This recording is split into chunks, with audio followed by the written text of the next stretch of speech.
Hermanos, a mí me gusta decir que la vida del creyente se vive por temporadas. Tenemos diferentes temporadas, diferentes momentos. En la crianza de mis hijos son diferentes temporadas. Como esposo, yo le digo a mi esposa que ella se ha casado con 4 hombres diferentes porque no soy el mismo hombre de hace 23 años atrás. He cambiado, soy diferente y hemos vivido diferentes temporadas. Y como creyentes vivimos temporadas. Y algunos de los aspectos de las temporadas que experimentamos es que a veces experimentamos sufrimiento y a veces experimentamos tiempos de paz o prosperidad. Y necesitamos la gracia de Dios en ambas. Necesitamos la gracia de Dios en ambas. Necesitamos la gracia de Dios cuando estamos en tiempos de prosperidad, cuando estamos en tiempos que pareciera que nada malo está sucediendo alrededor nuestro, cuando nuestros hijos están obedeciendo al Señor, cuando nuestros hijos están afirmando. Para mí, ¿qué sería el mayor sufrimiento que yo pudiera tener ahora mismo? Que mis hijos se rebelen contra Dios. Y en este momento estamos experimentando lo contrario a eso. Y es un tiempo de mucha gozo en nuestra casa, pero necesitamos la gracia del Señor para que en ese momento podamos ser humildes, disfrutar la gracia del Señor, disfrutar su bendición de esa forma. Pero si en el futuro o en el pasado, cuando hemos experimentado sufrimiento, necesitamos la gracia del Señor. Hermanos, el Evangelio tiene que ser presente tanto para el tiempo de sufrimiento como para el tiempo de prosperidad. Vemos eso en el libro de Santiago, que dice que debemos de orar y hacer cánticos tanto en el sufrimiento como en el momento de prosperidad. Y necesitamos del Evangelio y necesitamos algo que es importante: prepararnos para el sufrimiento. Si yo puedo dar un consejo práctico a pastores. ¿Quiénes son pastores aquí? Principales que predican domingo tras domingo. Si te puedo dar un consejo práctico, pero creo que es bíblico: prepara a tu iglesia para el sufrimiento. Prepara a tu iglesia para sufrir por medio de la predicación de la palabra del Señor. Si tienes la oportunidad, escoge un libro de la Biblia que hable sobre el sufrimiento. Primera de Pedro, Segunda de Pedro, libro de los Hebreos, cartas que hablan claramente acerca del sufrimiento. Apocalipsis no es acerca de cuándo va a ser la segunda venida, es acerca de una iglesia que estaba pasando dificultades y cómo la realidad de que el Señor reina puede sostener a un creyente. Necesitamos que nuestros corazones estén preparados para el sufrimiento. Aquellos que me conocen, yo he tenido la oportunidad de correr maratones. Y maratones no estamos hablando de una cajerita de 2 o 3 kilómetros, son 42 kilómetros. Y para poder terminar un maratón, tú necesitas prepararte para ese evento. Tú no puedes decir un día y decir, hoy voy a coger un maratón. Van a tener que buscar una ambulancia, van a tener que llevarte a emergencia después del kilómetro 5, 6 o 7 si nunca has corrido. Pero si, aunque hayas corrido por años, quieres coger un maratón, tienes que entrenarte específicamente para el maratón. Tienes que tener el kilometraje, tienes que hacer diferentes tipos de entrenamiento para cuando llegue ese momento puedas completar el maratón. Y el maratón es como una montaña rusa de emociones. Te paras en el corral, no sé si le llaman así, pero es el lugar donde comienza. Yo corrí un maratón con 25,000 personas. Y te ponen en grupo como ganado de 1,000 personas. Y tú salen en filas, en olas. Gracias al Señor, yo estaba de los de primeros que salíamos. Y tú sales y siguen mandando personas y personas y personas. Y estás en este momento, es una carrera de 25,000 corredores. Hay personas que le toman 45 minutos el comenzar la carrera desde el disparo de los élites. Salen los élites y hay gente que le toma 45 minutos llegar a comenzar la carrera. Para mi fortuna, yo estaba en la primera ola de personas, tu corazón palpita, la cantidad de adrenalina que tú tienes en tu cuerpo es indescriptible. Brincas en un solo lugar solamente para calmarte de tanta energía que tienes, lo que sales a coger, porque has estado entrenando para esto, estás preparado para este momento, quieres salir a coger y estás ahí como que, vamos a coger, vamos a coger. Y llega el momento de comenzar la carrera, toda esa emoción, felicidad, es el momento de comenzar a cobrar toda esta preparación que has tenido. Miles de personas corriendo, cientos de personas animándote. Y el maratón es una carrera engañosa. Porque si entrenaste bien, 2/3 partes de la carrera debes correr en un ritmo que es cómodo para ti.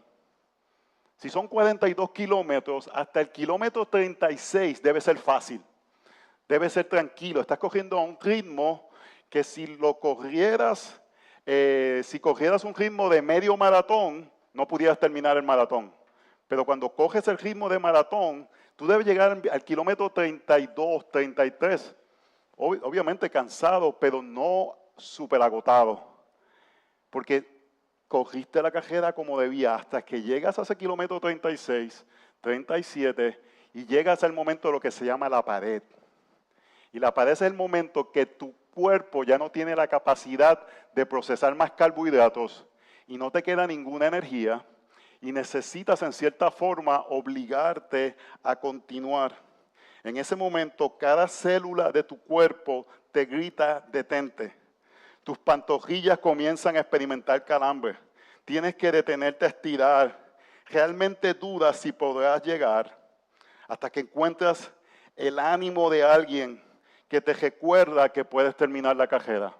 Para mí eran mis hijos y mi esposa que estaban con un cartel que decían, papi es mi queñano. Ustedes saben que los queñanos son los que cogen maratones. Y ellos tenían un cartel que decía, papi es mi queñano. Y yo vi eso en el kilómetro 36 y yo dije, tengo que terminar. Tengo que llegar a la meta, tengo que llegar hasta el final. Y el ánimo de ellos me levantó el ánimo hasta que pudiera completar el maratón. Además de eso, había un miembro de la congregación que estaba cogiendo el mismo maratón y yo no iba a dejar que él me ganara. No había forma. No me ganó. Hermanos, en el maratón del creyente van a haber momentos difíciles. Van a haber momentos que pareciera que no vamos a poder dar un paso más. Que pareciera que estamos con dificultad. Quizás es un problema de salud que salió de momento. Quizás es problemas económicos. Quizás fue una pandemia que detuvo nuestras vidas. O puede ser también quizás la realidad de problemas relacionales. Quizás gente que habías invertido tu vida, como le pasó a Pablo con algunos de sus discípulos que los dejaron y los abandonaron. Y el sufrimiento es algo real, es algo que afecta nuestras vidas, es algo que afecta nuestras emociones. Y tenemos que recordar algo, cómo podemos en ese momento llegar hasta la meta. La carrera del creyente, el propósito de cada uno de nosotros es llegar a la meta. ¿Y qué podemos hacer? ¿Qué verdades necesitamos para poder llegar a la meta? Yo creo que algo importante que quiero comenzar a decir es, tenemos que entender que no, la pregunta como dice D.A. Carson, no es si vamos a sufrir, es cuándo vamos a sufrir. Y si entendemos que en algún momento de nuestras vidas vamos a experimentar sufrimiento, nos vamos a preparar para ese momento. Así como un maratonista entrena para el maratón, nos vamos a entrenar para el sufrimiento. Y vamos a tener las herramientas necesarias de la palabra del Señor y el Espíritu Santo va a ayudarnos a agarrarnos de las verdades bíblicas para poder llegar a la meta.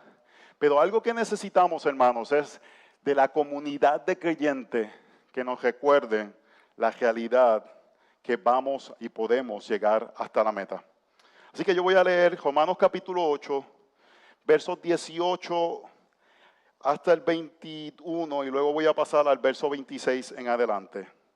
Esta es la palabra de nuestro Dios.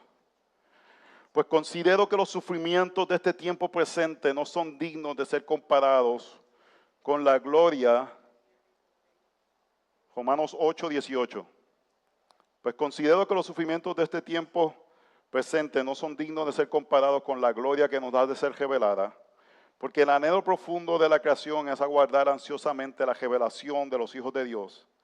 Porque la creación que fue sometida a vanidad, no de su propia voluntad, sino por causa de aquel que la sometió en la esperanza de que la creación misma será también liberada de la esclavitud, de la corrupción, a la libertad de la gloria de los hijos de Dios.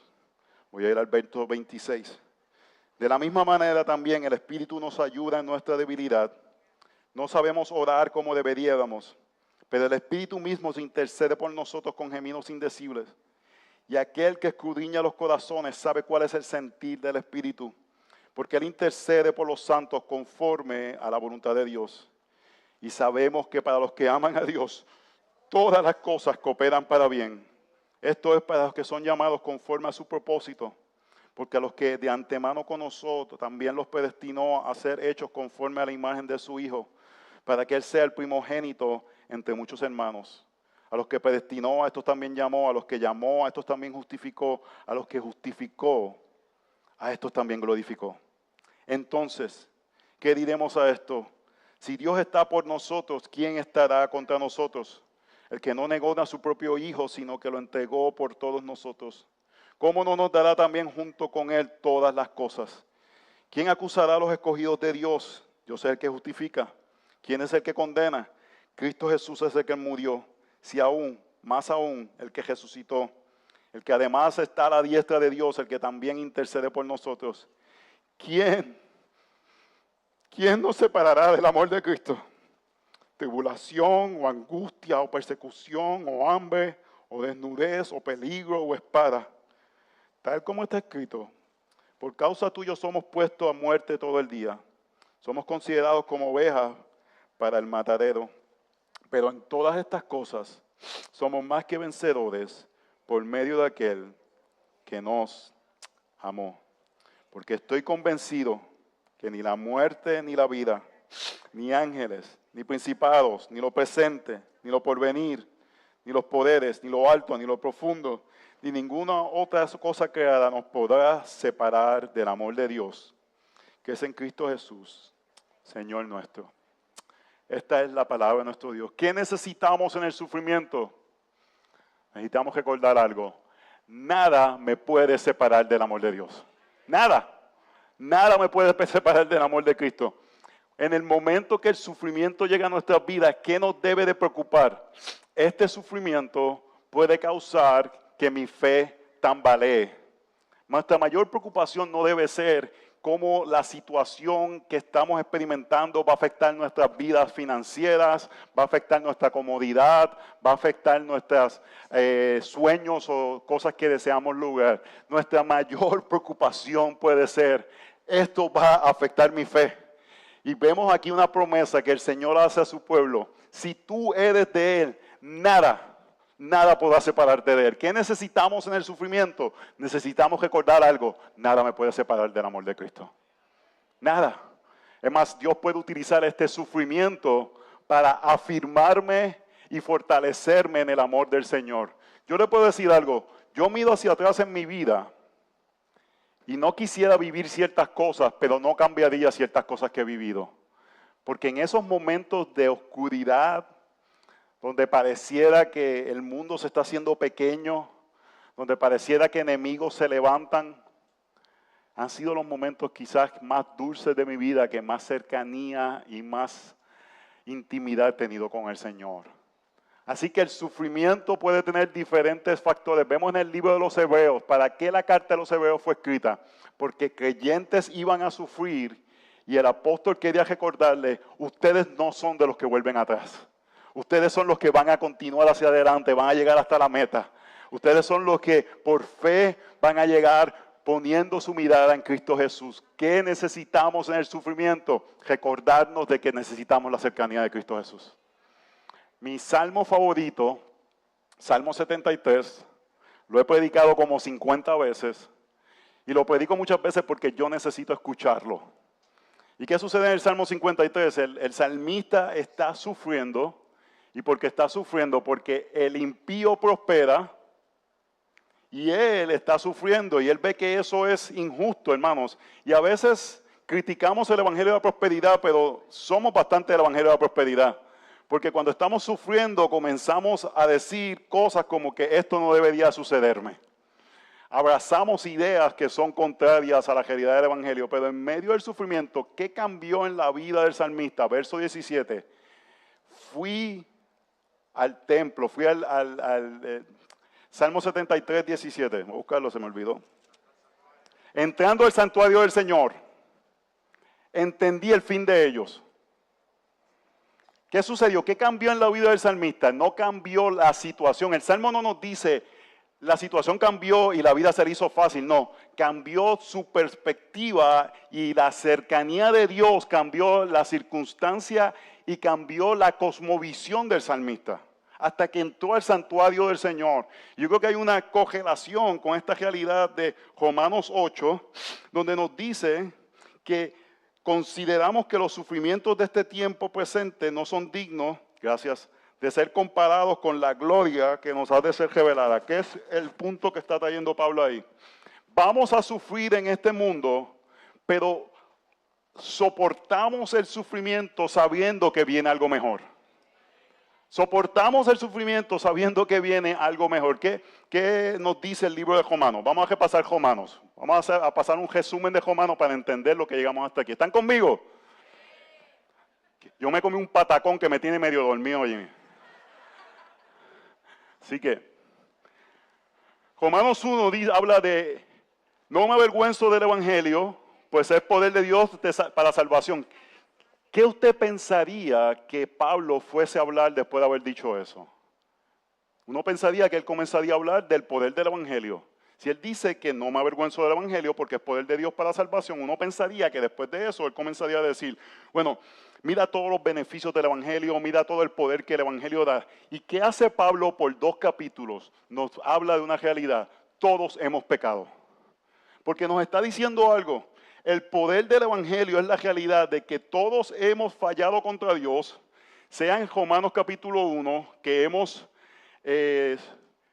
aceptado lo que es mentira, hemos comenzado a no ser agradecidos por Dios y terminamos entregándonos a nuestras pasiones. Y a los cristianos nos gusta Romanos 1. Mira esa gente cómo se ha entregado a sus pasiones. Pero se nos olvida Romanos 2, que habla de una religiosidad que puede ser nuestra tentación.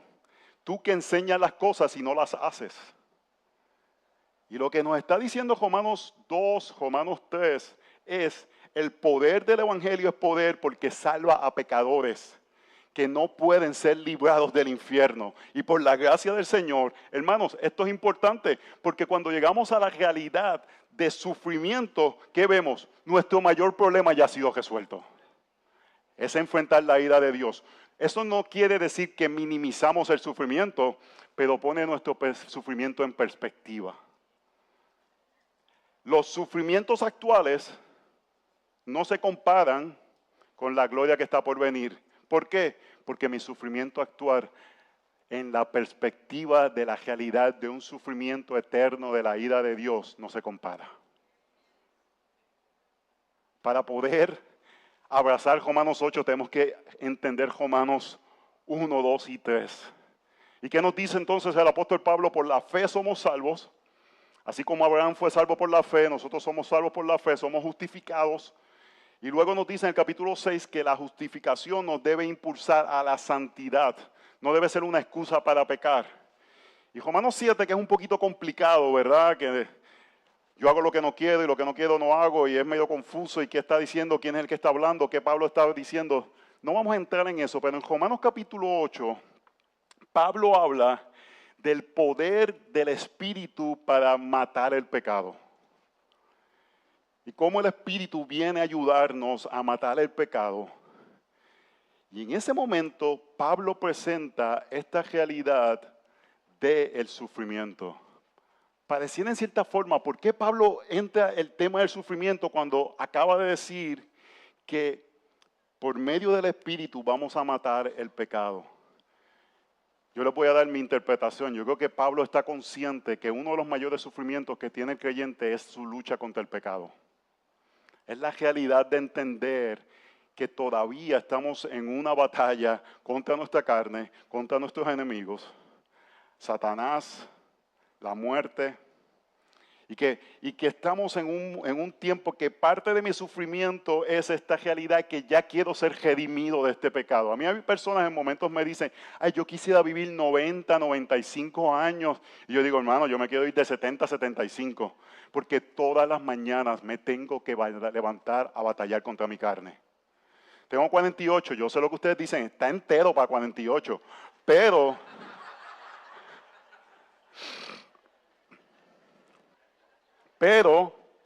hermanos, yo digo todas las mañanas, otra vez.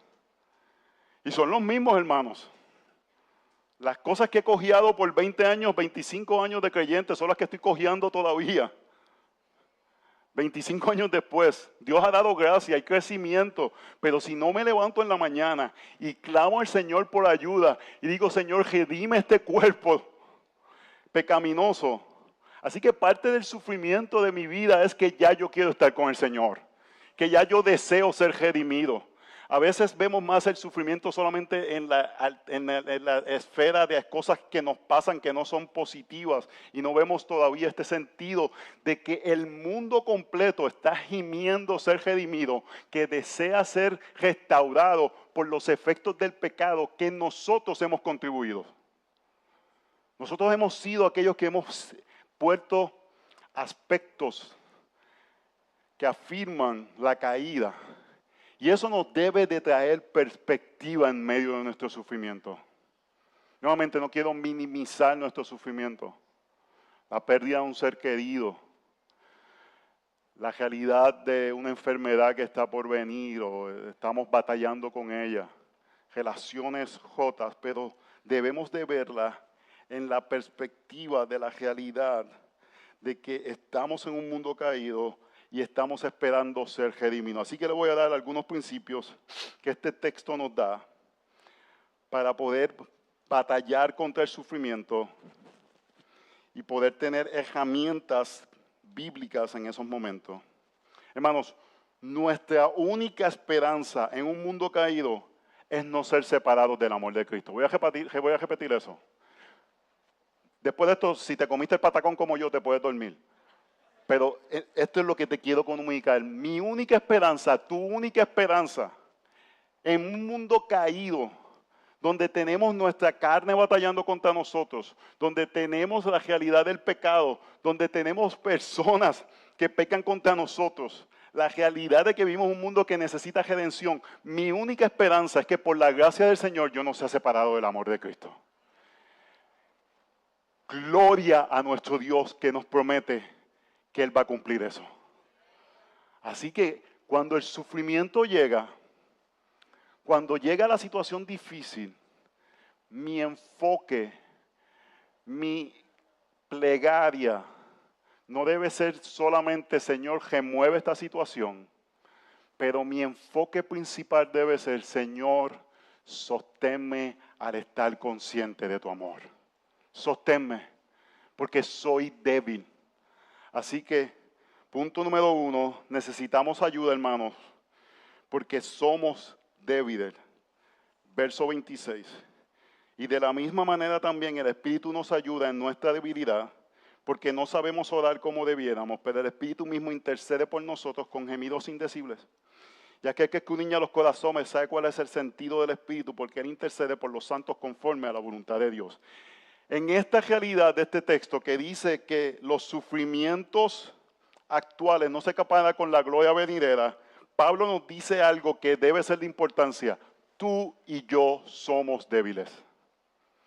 A veces cuando alguien está sufriendo los aconsejamos mal. No te preocupes, el tiempo sana las heridas, o ya mismo las cosas pasan, o tú eres lo suficientemente fuerte. No, hermanos, somos débiles. Y debemos de comenzar desde ese lugar. Sufrimiento llega, soy débil. Soy débil. Necesito del Espíritu. Y dice que el Espíritu nos ayuda en nuestra debilidad. Usted no ha tenido, ¿quiénes son, verdad? Los que son papás. ¿Verdad? ¿Quiénes son papás? Yo tengo 2 increíbles muchachos, 15 y 14 años. Y a mí no me gusta decir quién es quién, pero uno de mis hijos es más dependiente y otro de mis hijos o hijas, no puedo decir quién, es más independiente. Y le gusta hacer cosas por su cuenta. Y no le gusta que la ayuden o lo ayuden tanto. ¿Verdad? Y hay momentos que uno está, pero pide ayuda. Pide ayuda. Porque tú ves que necesita ayuda. Pero quiere ahí hacerlo por su fuerza. Nosotros muchas veces en nuestro sufrimiento queremos hacerlo por nuestras fuerzas. No pedimos ayuda. ¿Cuántas veces usted está en medio de una situación bien difícil y alguien te dice, ¿cómo tú estás? Estoy bien. Mentira. pero no somos lo suficientemente humildes dentro del cuerpo de Cristo de decir, soy débil, necesito ayuda.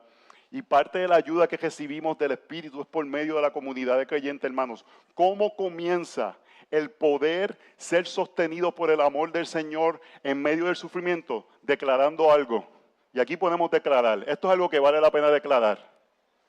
Esto declárelo. Soy débil. Soy débil. Soy débil. Necesito ayuda. Necesito ayuda del Espíritu. Mira lo que dice. No sé ni cómo orar. A veces, hermanos, yo no sé cómo orar. A veces me llegan. Le voy a dar un ejemplo. Y no quiero que nadie se me ofenda aquí. Yo tengo como que la capacidad de ofender gente. No quiero que nadie se me ofenda. Yo creo esto, hermanos. La Biblia, el Salmo 90 dice 70, 80 lo más robusto. Yo creo que es la expectativa razonable de vida de alguien. A veces sufrimos adicionalmente porque no nos hemos preparado a la muerte. Se nos muere la abuelita de 95 años y decimos que no podemos vivir. Bueno, no te preparaste para la muerte.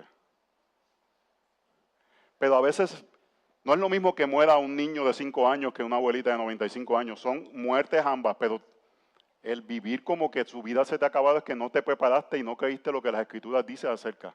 A veces sufrimos adicionalmente porque no preparamos nuestros corazones para las temporadas que están por venir.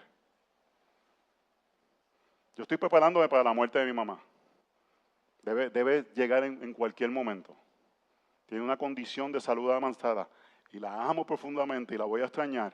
Pero qué bendición que ella sirva al Señor y ha servido al Señor en medio de su demencia, ahora que no podemos comunicarnos, pero yo sé que la voy a ver en un futuro.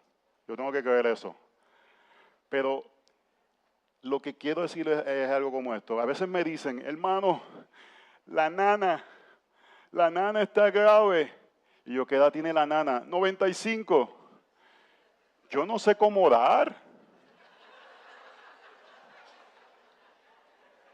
Yo no sé cómo orar. Llévatela, Señor.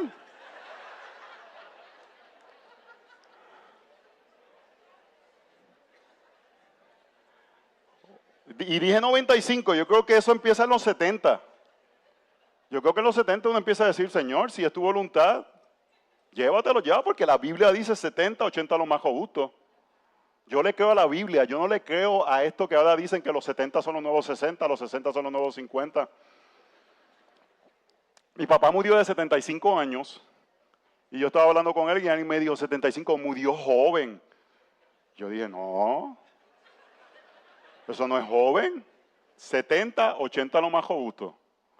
Yo tengo unos ancianos en la iglesia que cuando yo enseño esto se ponen así como trincos.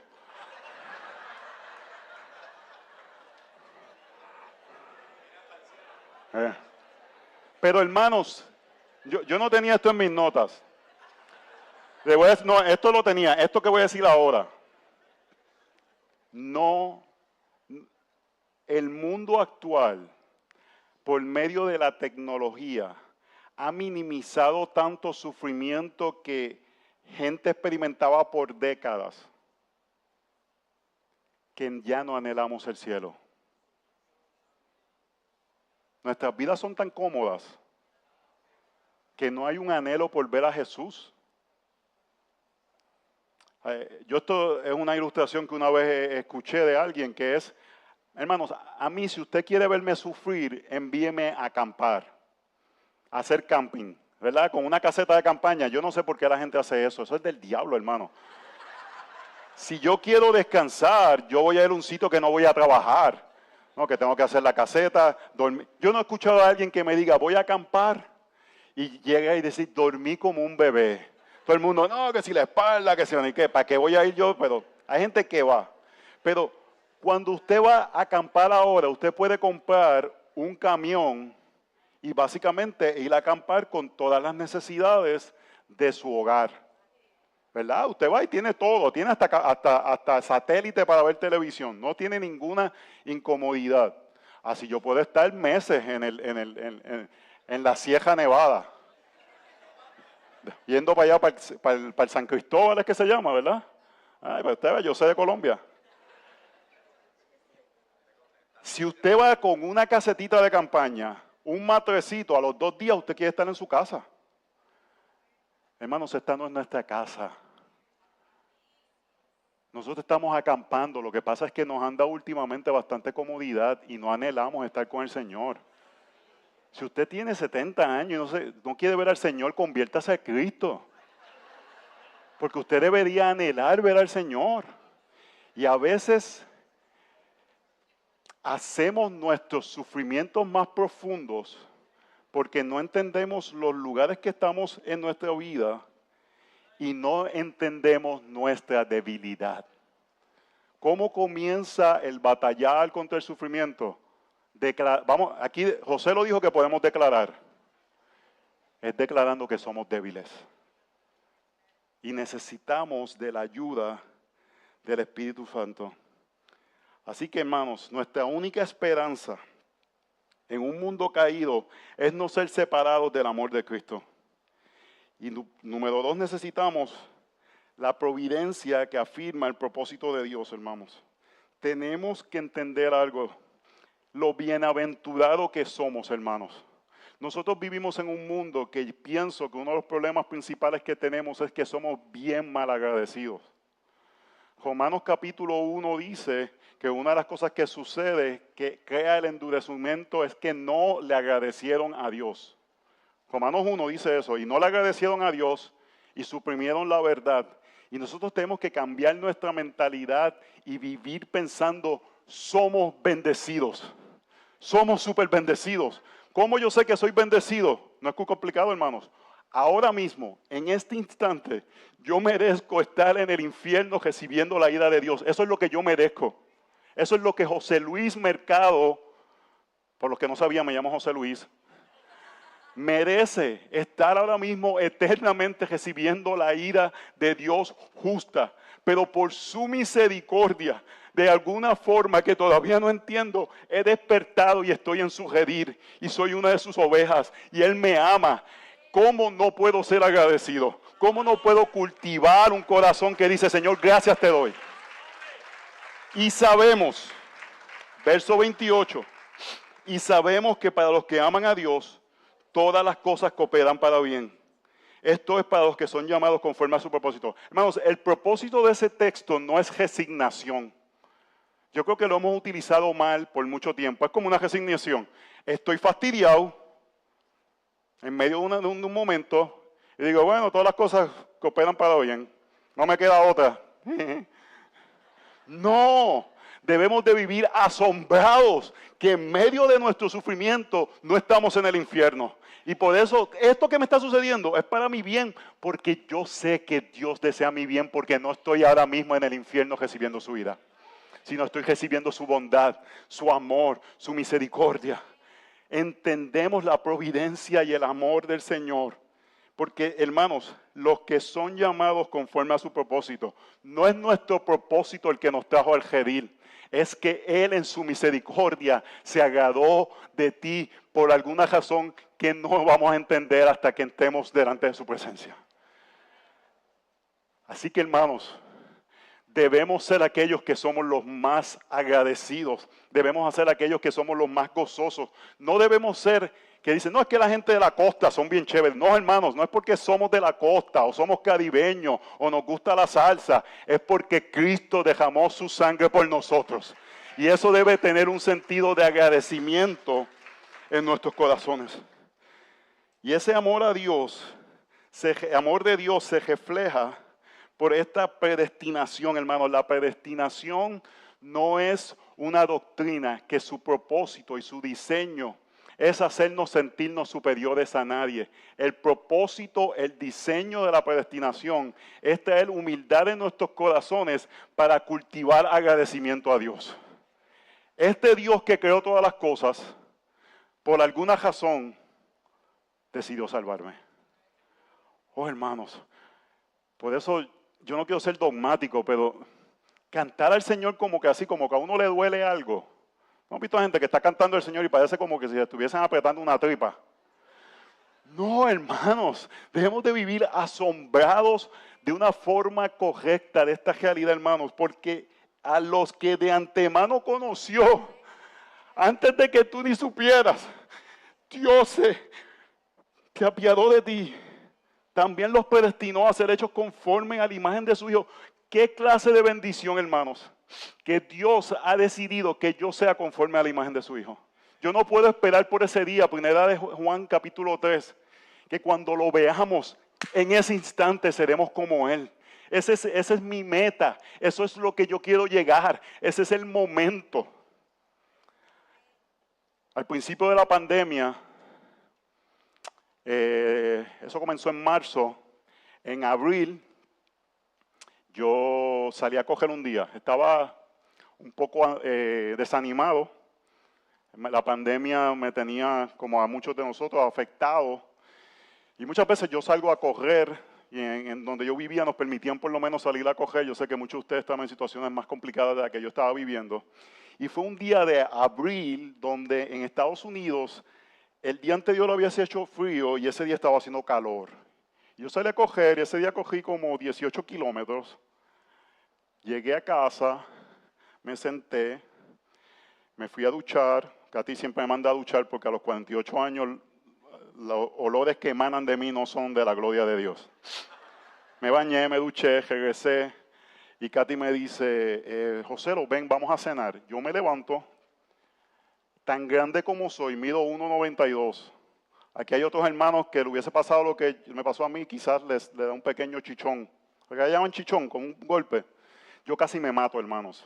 Me desmayé. Y tan grande como soy, así mismo me fui de frente. Las manos mías estaban detrás. Yo caí con mi cabeza. La cara no se me desfiguró. Yo soy así de feo de nacimiento. Entonces,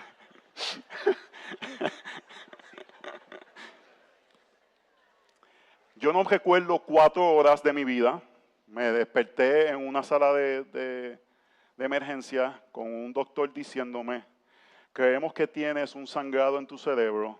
Tenemos que subirte a una sala. Y me subieron a un lugar, me estaban observando para ver si tenían que hacerme una cirugía de emergencia.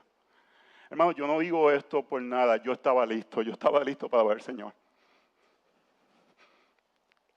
La iglesia iba a cuidar de mi esposa, mis hijos van a estar bien, el Señor es sabio, yo estaba listo, hermanos. Yo estaba listo. Katy me dice, no digas eso porque yo no estaba listo. Y yo le digo, no. Ver al Señor, yo amo a mi esposa con todo mi corazón. Los que me conocen saben que yo amo a mi esposa. El Señor es mejor que Katy. El Señor es mejor que Katy, hermanos. El Señor es mejor que ver a mi hija caminando para ser casada. El Señor es mejor que ver a mi hijo adorando al Señor. Él está usando la guitarra de adoración. Hermanos, el Señor es mejor. Y pensamos que no es mejor y por eso sufrimos más en nuestra vida.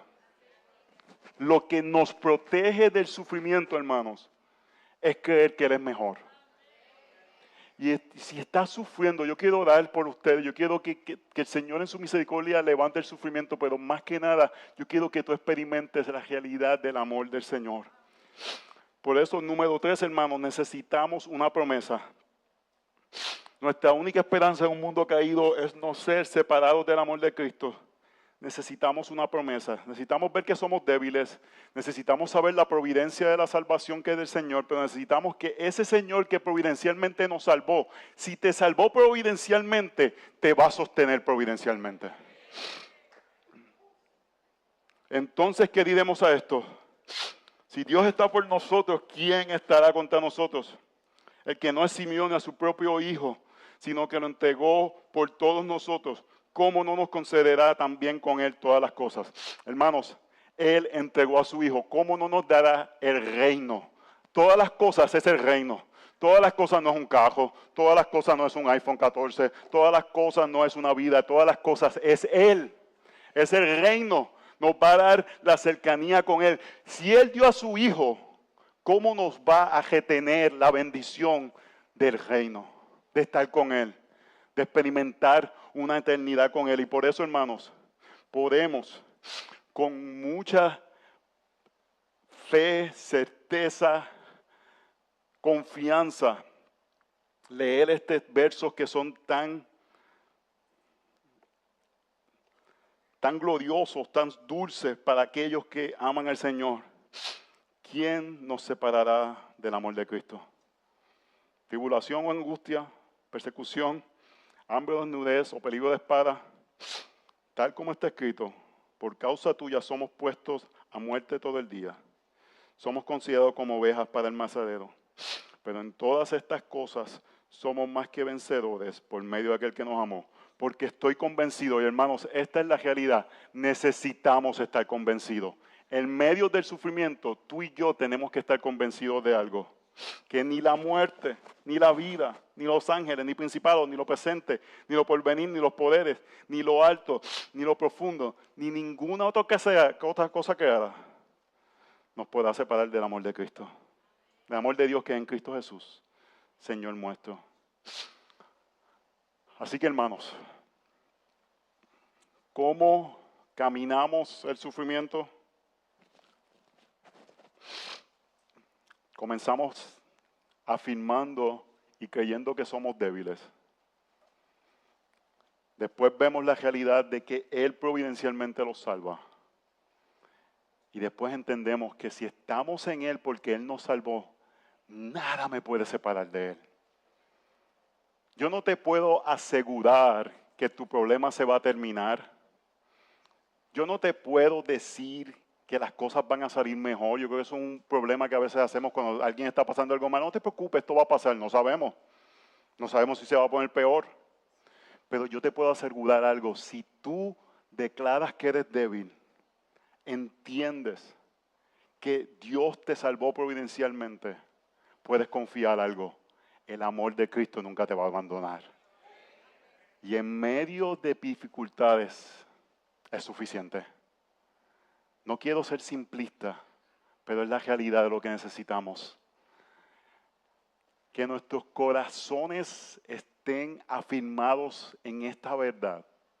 Que cuando a ti quizás te llegue el momento difícil, nadie te lo tenga que decir, sino que salga de tu corazón diciendo, yo puedo estar confiado, yo puedo estar tranquilo, yo puedo estar en paz, porque nada me podrá separar del amor de Cristo. Oremos. Señor, te damos gracias porque tú has sido bueno. Nos salvaste. Y qué prueba tan descomunal. Después vemos en Romanos 9, 10 y 11 que tú en tu bondad no solamente hiciste algo increíble de extender el evangelio al mundo por medio de Israel, pero hiciste algo sorprendente, extendiste esta bendición a los gentiles. ¿Cuánto más debemos de estar nosotros sorprendidos de que tú extendiste tu amor a nosotros, que estábamos lejos, separados, estábamos al otro lado de la pared de división y tú por medio del evangelio ahora nos haces parte del cuerpo de Cristo? Ayúdanos, Señor, a entender nuestras tentaciones para el sufrimiento.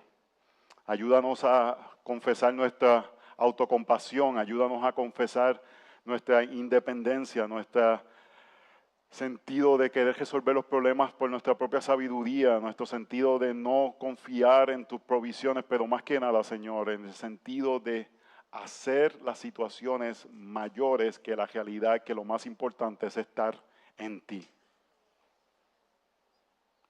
Yo oro por hermanos que estén sufriendo en este momento, que tú extiendas tu gracia, tu misericordia, que en tu bondad te remuevas situaciones difíciles. Pero Señor, mi oración principal por ellos es como Pablo ora por la iglesia de Éfeso, que ellos puedan experimentar y conocer la anchura, la altura, la profundidad del amor de Cristo. Porque si nuestros problemas se acaban, pero no entendemos cuánto nos amas al Señor, hemos desperdiciado nuestro sufrimiento. Ayúdanos a sufrir para tu gloria, confiando en ti, para que sea un reflejo de cuánto podemos confiar en un Dios que ama a su pueblo. En el nombre de Jesús oramos. Amén y amén. Dios les bendiga.